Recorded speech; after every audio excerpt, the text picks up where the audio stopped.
Hi there.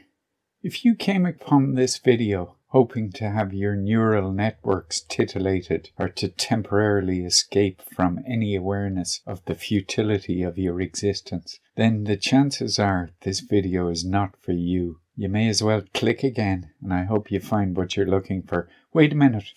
Hold on. Before you go, you can do me a big favor. It's important. If you know any misfits, oddballs, boffins, nerds, mathematicians, coders, bright sparks, or free thinkers, if you could tell them about this video, those are the kind of people I am trying to reach, not neurotypicals like yourself. You can even ask them later if your instinct was correct in directing them here. It has been said that there are 6 degrees / nodes of separation between everyone, i.e., you know someone who knows someone who knows someone, etc., etc. I doubt it myself. I would say more likely 15 to 20 nodes, twice removed. Anyway, just tell someone nerdy when you get a chance, and good luck with your life. Now, before I get into the meat and potatoes, just to warn you, I will most likely be using some street language in this video. It has become, to a certain extent, the parlance of the country. It is very rare to walk down the main street of any of the major cities in this country without hearing, probably many times, someone call someone else a fucking, followed by a slang word for male or female genitalia. I have no intention of being that crude. Profanity, potty mouth, cursing, call it what you wish, has become so common here that it takes constant self-editing not to include it in one's speech, especially as emphasis for annoyance, anger, outrage, or disgust. Then we also have many wind-up merchants who pick at people's sores, deliberately provoking them, then chastising them with self-righteous indignity when they curse back at them, their collaborators at hand, ready and waiting to get a proverbial kick in when the victim has succumbed. The people here are for the most part poorly educated, often insecure as to the potential of their IQ. Even if they do get educated, it is so narrow that training is a more appropriate word. As we enter the second wave, many have become tired, fed up, exasperated with the COVID-19 virus. They don't want to talk about it. It has become too much of an imposition on their lives. They just want it to end, to stop, to wake up to normality, as long as they are not sick to death of it. We had the first SARS virus a number of years ago. It was a new and novel coronavirus which had crossed species from bats. Humans had no defense. The virus was so lethal, like Ebola, that although infectious, would kill so quickly and such a high percentage of those infected that it was containable. Nevertheless, it was a warning to the world. The pharma companies, given contracts to supply the world with vaccines, should have been obliged or directed to spend a percentage of their profits on working on vaccines for a corona-type virus as soon as it was known about. It is only a fool that would think that a less lethal form of a coronavirus was not a possibility someday in a world of 7 billion people. With the lead time involved in developing a vaccine, this was grossly irresponsible. But economies, as we call them, are all about profit, stocks and shares, dividends, and fuck the people. This country has been held up as a role model, brave enough to allow millions to starve to death as the economy was more important during the potato famine. This was about 4 or 5 generations ago, while there was enough food in the country to feed the whole population 5 times over. Many believe this current virus, SARS-2 or COVID-19 if you prefer, was manufactured in a lab in China with funding from Western countries. Why? A few years ago, a manufactured bird flu virus escaped from a lab in the UK, resulting in a large cull of fowl there. Again, I would ask, why? I am sure you, as many people, are fed up of hearing about COVID, tired of COVID, restrictions, lockdowns, bullshit, politicians, crap. Bear with me. I am hoping for a solution to end all this disruption and get us back to normal life, even though I don't want to return to the way things were. Another shitty day in paradise. Fuck you. You know where you can shove that oxymoron, where the sun don't shine. Things will have to change. Provided this virus doesn't mutate, it is estimated that it will kill about 0.73% of the population. This is about 51 million people. 1 million already dead. Of course, it could mutate to a more or less lethal form at any time. These, I think, are the current estimates. 10% of the UK has already been infected, 10% of the USA with 220,000 dead, on target to reach the predicted 2.2 million after the other 90% are infected. 14% of Spain have been infected, circa 240,000 dead by the end date, and provided each person can only get it once and is immune after that, with some of the statistics being offered by the news media, these figures are very optimistic. For example, on a news report the other day, they said 1% of Spain's population was known to have been infected, but some believed the real figure was 3%. It is possible that the eventual number of deaths will far exceed the figures I am estimating.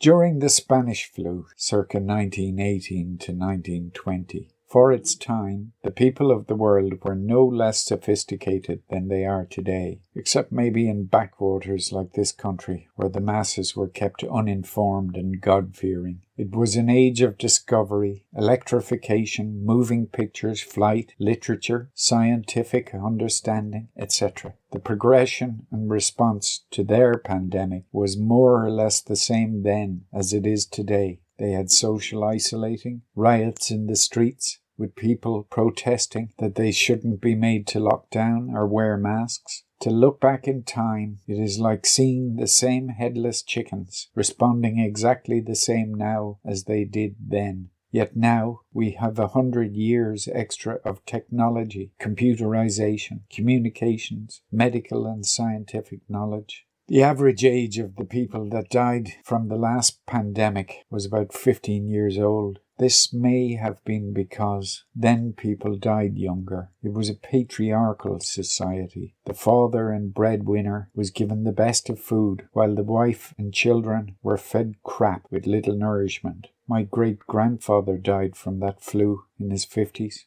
My great-grandfather worked as a stonemason, hand-carving Celtic crosses. When I was young, my grandfather showed me some of his work. Over 30 years ago, a younger brother was killed in a car crash. I went with another younger brother to the quarry that my great-grandfather had owned, so this brother could buy a stone for our younger brother's grave. This was where our great-grandfather hewed the granite from a cliff to make his crosses. We were given the grand tour and shown unfinished work in progress left behind by our distant relation.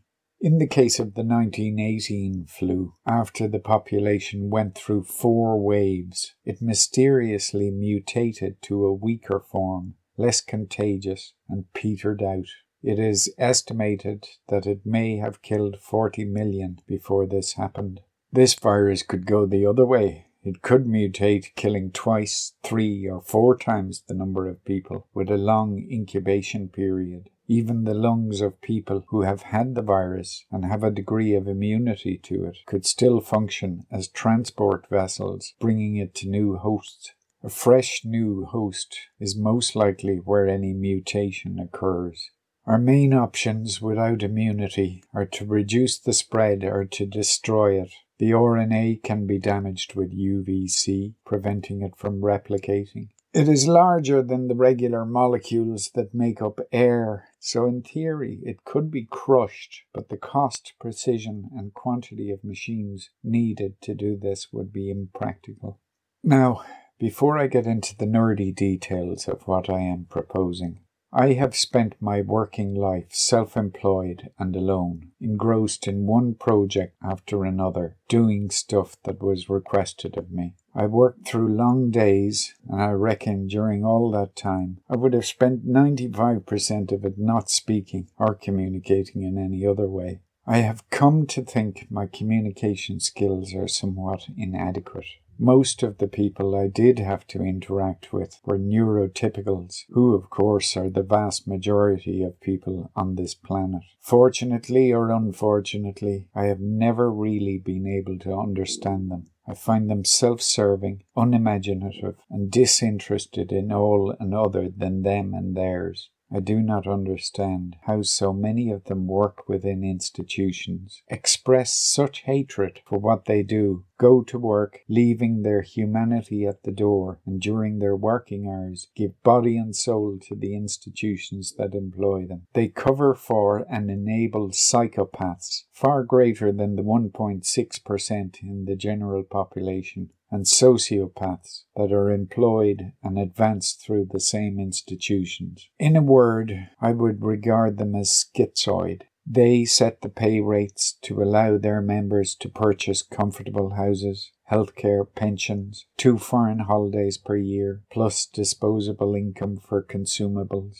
The value and worth of their labour is negligible, as they produce nothing, only create a greater burden on society to keep them in the manner they expect and ensure. Even many of their own kind must work at non-productive tasks, like hamsters that must spend ever-increasing hours on a treadmill just to ensure food and a home. Economies which demand more and more from labour just to stand still, all while hyenas and parasites continue to feed. Institutions and pension funds acquiring land and homes for investment, stealing and increasing the debt burden on the next generation. As to the psychopaths, it was inevitable and predictable that the amount of domestic abuse would increase during lockdowns. Those losing the opportunity to abuse clients, suppliers, colleagues through their work would have needed somewhere else to get their hit. Maybe not so much colleagues,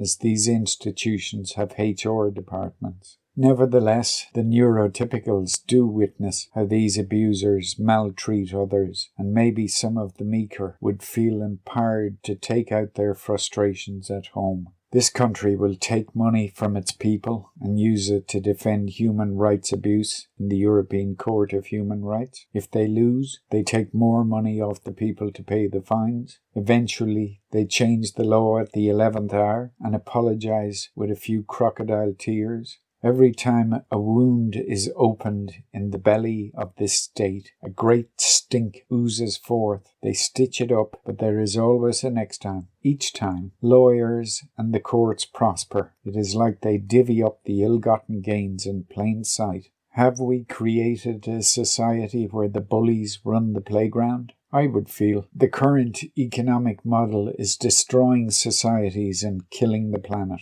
Human beings feeding on their own species. They walk over homeless, allowing them to die in the streets. What kind of excuse for society is this? I'm all right, Jack. If I thought the whole of mankind would be wiped out by this pandemic, would I bother to make this video? Probably, but I would be less incentivized. Another species or another civilization may be less rotten, less destructive. Why perpetuate this disgusting abhorrence we dare to call humanity? People should never have had to protest against injustice or inequality. Laws should be to protect a society and be all-inclusive. Police forces should be for peacekeeping and to guard against wrongdoing. Even the phrase law enforcement is repugnant.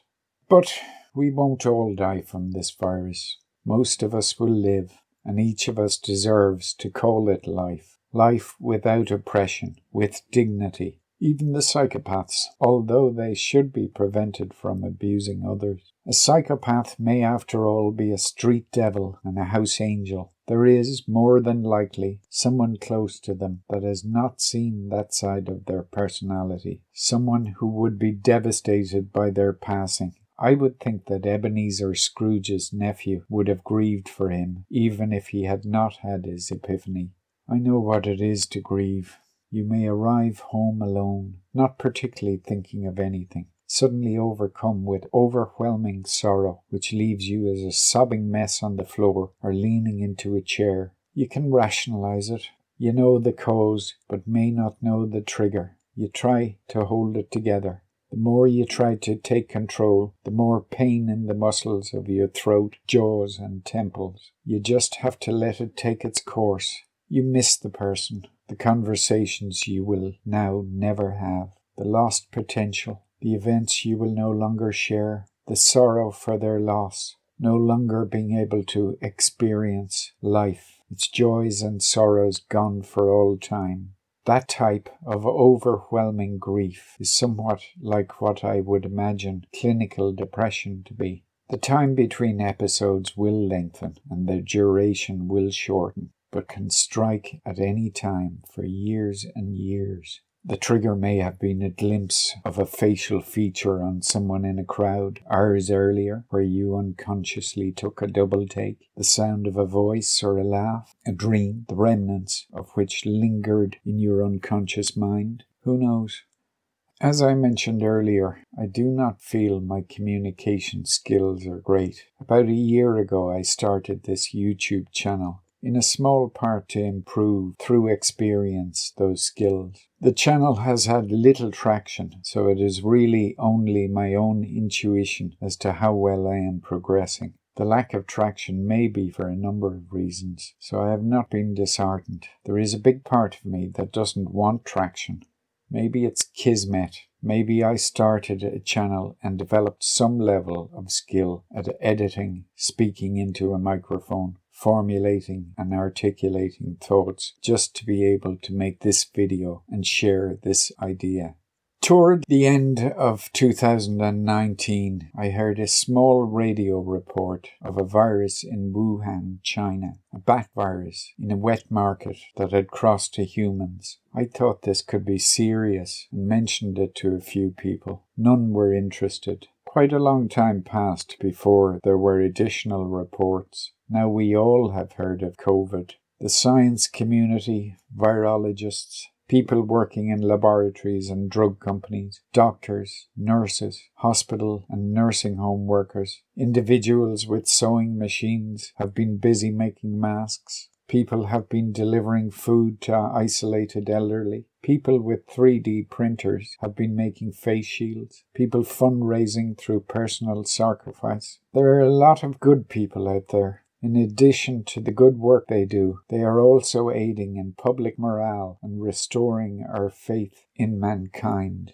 The next news I heard of, which I felt could be a game changer, was to use our modern technology, track and trace, using mobile smartphones. The fact that they have Bluetooth to identify which phones are close, when and for how long. Then there were committee members and others, committees as many call them here, talking about the need for data protection. Many people do not trust governments. After all, action speaks louder than words. When they interpret critique as criticism that must be stamped out, constant warnings on your computer suggesting you protect your machine against government monitoring, foolish laws that do more harm than good, affecting generations for years and years after they cease to be relevant. How could anyone trust them? The use of mobile phone technology offered great promise.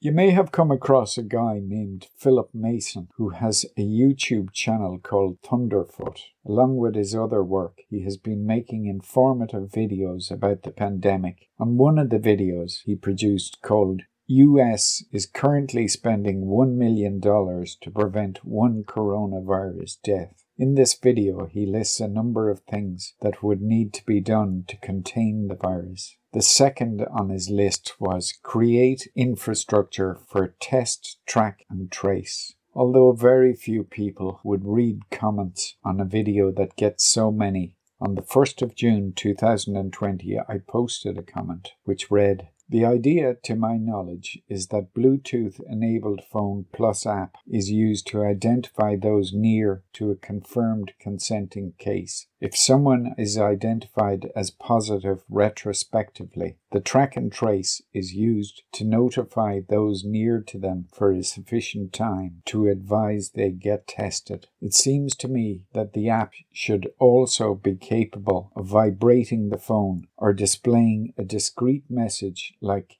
GTFOOT and then in brackets, get the F***K out of there, close brackets, when you come too close to a confirmed positive, thus limiting exposure. The UK has set up its track and trace system. On the third week of October, it has been reported that the cost for establishing and running it to date has been 12 billion GB pounds. I'm not sure how much that is in monopoly money. Probably enough to say they are taking the problem seriously. It's a bit like when they say that they are working tirelessly 24 hours a day to find a solution, or they are bending over backwards, leaving no stone unturned.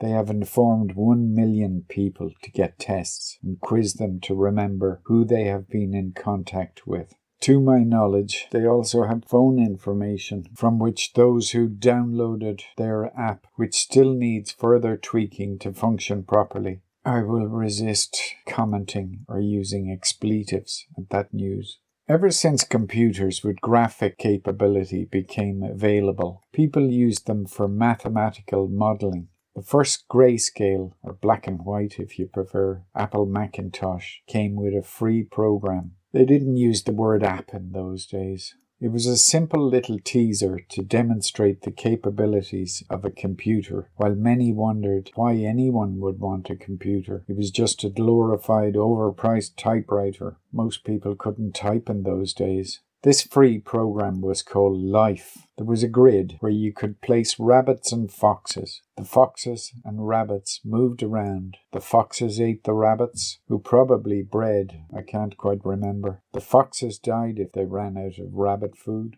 Anyway, you ran the program until there was nothing left. Since then, there has been a lot of experience in mathematical modeling. Thunderfoot has used it in his videos about the virus, as has 3 Brown 1 Blue in his video entitled Simulating an Epidemic, as have many others. The graphical part of these programs is not terribly pertinent. It is the logic, permutation and algorithms behind them that is far more important.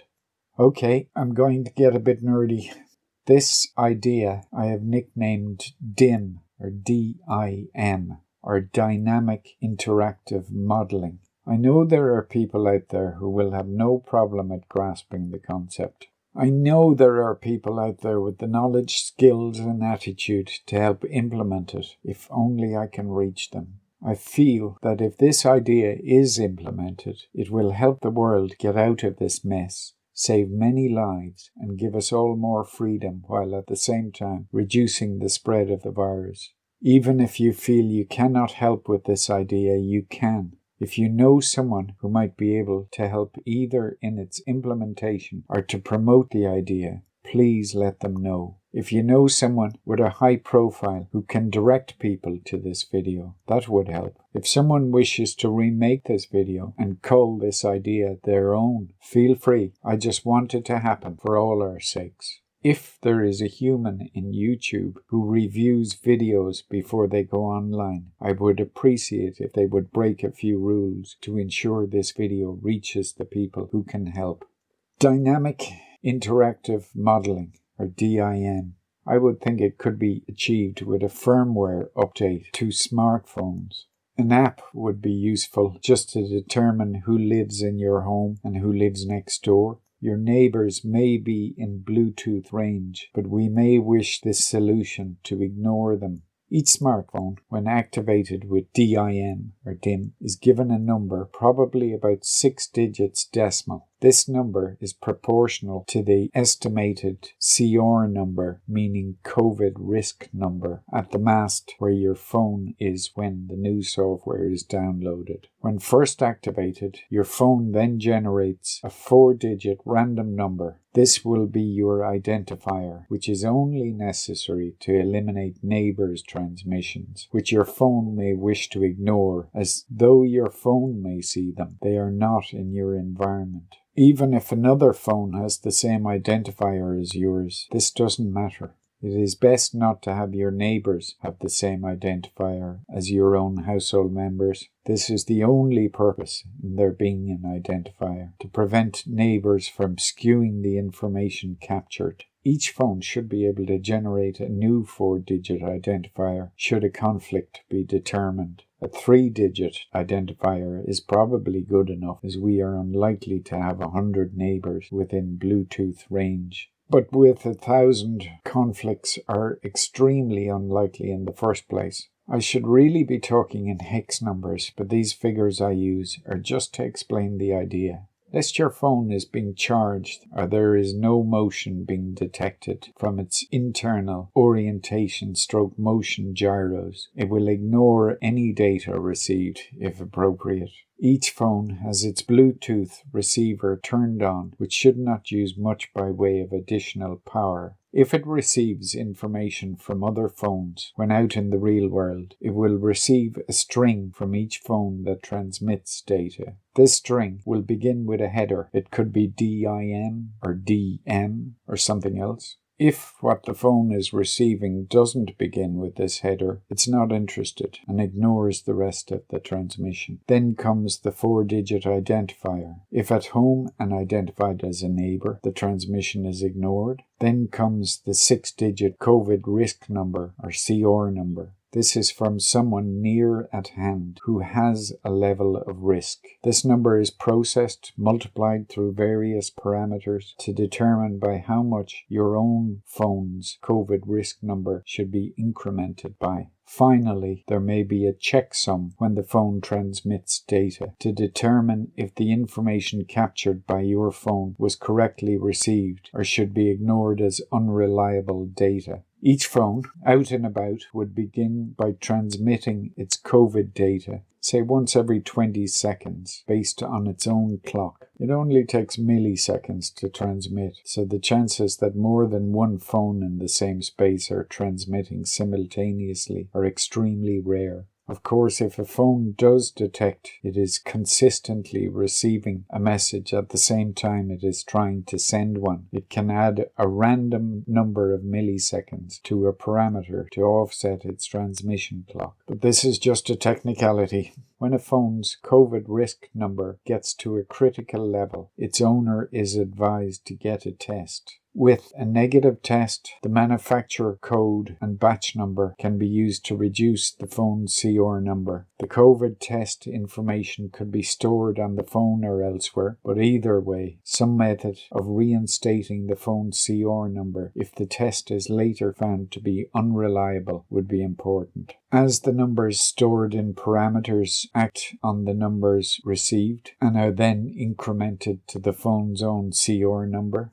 I would expect them to be floating point values between 0 and 1 inclusive. And overseeing an external control program which could tweak some parameter values based on test results, reset CR numbers, or even alter some with a one-shot multiplier would be advisable. The capability to interrogate the risk of increase in COVID numbers associated with an individual mast, determine hotspots, and more would be very useful. When a phone receives a valid CR number, the rate at which it transmits its own CR number drops to once every 10 seconds instead of once every 20 seconds. Although the time between each individual phone's transmission is constant, with such a short message, and every 10 seconds containing 10,000 milliseconds, there should be no crosstalk. People would need to be packed like sardines. Besides, the very odd mistransmission is not going to matter. Your CR number can also decrease. As I have already mentioned, a negative test can do this. Your phone will also have the capability to store daily tallies of its increments over the previous 28 days. The CR number is decremented by any tallies that extend beyond this time, as they no longer have any relevance. In addition, it is envisaged that if your CR number gets too high for your liking, you can isolate for an appropriate number of days. Then you will be asked to verify if you have particular symptoms. There will be an honor system involved here. If it is determined that you entered incorrect information, putting you and others at risk, resulting in you testing positive, then Track and Trace will have to contact your regular contacts, increase their numbers, and make them aware of your actions. Then you will have to deal with the fallout. With this system at your fingertips, you will have instant knowledge of the rate at which your CR number is increasing. You will know when and where you are placing yourself at risk, thereby allowing you to control your own destiny. Even if you have already contracted the virus and are now negative, you will still have a number. It will increment when in contact with others in accordance with the numbers received, but the daily tallies will be deducted after a shorter time, maybe 7 days. There are probably a lot of other features that could be included to perfect a working solution to help us get through this period and restore a degree of freedom and personal control to our own destiny. There will be some security systems to ensure the integrity of the CR number. For example, if your phone is switched off or left idle for a number of days, the CR number will increment by the daily average tally over the previous 28 days. The 28 days will be frozen until your phone is active again, and for a period of 14 days, along with the CR number on your screen, there will be a flag to indicate the number is not reliable. This may be beneficial for airlines to prevent people from being allowed to fly. Now, this solution, which, as I said, I am calling DIM, or DIM, or Dynamic Interactive Modeling, is not my idea. It is an idea. I lay no claims on it. If you read a novel or watch a movie and are anything like me, you will predict how it will end. As you are given more information throughout, you amend those predictions and invariably narrow it down to a very limited number of possible conclusions from which its author will choose. Sometimes when an author writes a novel, they are unsure as to how it will end. They have the option to re-edit passages, insert dialogue and mechanisms to achieve a desired conclusion, allowing the whole story to gel and be believable. But we live in the real world, not fiction. You follow the news as like an unfolding story. You predict possible outcomes or endings. You intuitively know the dialogues and mechanisms that need to be put in place to achieve the desired endings, and even assume they are happening behind the scenes by those experts and consultants who have been tasked with dealing with the problem and achieving the desired ending to the story. But in the real world, time moves in only one direction. We cannot edit or insert mechanisms retrospectively, though some may believe this can be done with spin and rewriting of history. We hope that those empowered to keep the planet safe and functioning are enlightened and caring enough to earn that responsibility. When we discover how incompetent, unaware, unenlightened, and dismissive many of them are, we get so disappointed and disillusioned. I mention this to explain how, when I started this video, I was expecting there to be a lot more unparliamentary language, or cursing if you prefer to call it so. Imagine a scenario, a different ending, a couple of years from now. 20 million, 50 million, 100 million lives cut short by COVID-19. Someone perchance comes across this video. They have lost a number of family members and some friends during the pandemic. The video had to date about 40 views. They wondered why they had never heard of this idea, why they had never been told. They knew they could have helped, They knew they had some specialized knowledge and skills to make it a reality and would have been glad to contribute. They think of the loved ones who are lost to them. They feel so helpless and let down. All they can do now is weep for the dead, or IP. With my understanding of the power and potential of this mechanism as part of our arsenal towards fighting this pandemic, restoring a degree of freedom to each of our individual destinies and preventing deaths, I feel it would be remiss of me not to make this video. If you have managed to grasp the same understanding of the concept I am trying to communicate, even if a little garbled, and realize its potential as I do, even if you feel you cannot contribute towards making it a reality, but you can by sharing either the video or the idea so as it reaches the people who have the capability and motivation to play some part in its implementation. The comment section is available should you wish to use it for clarification or to share relevant ideas. If you do grasp the potential and benefits of this concept, it is possible that you yourself may feel remiss in not acting in some small way towards making others aware of it. But that is a power in your hand. You have to decide that for yourself. At this stage, your action may turn out to have been of huge significance. Thank you for listening.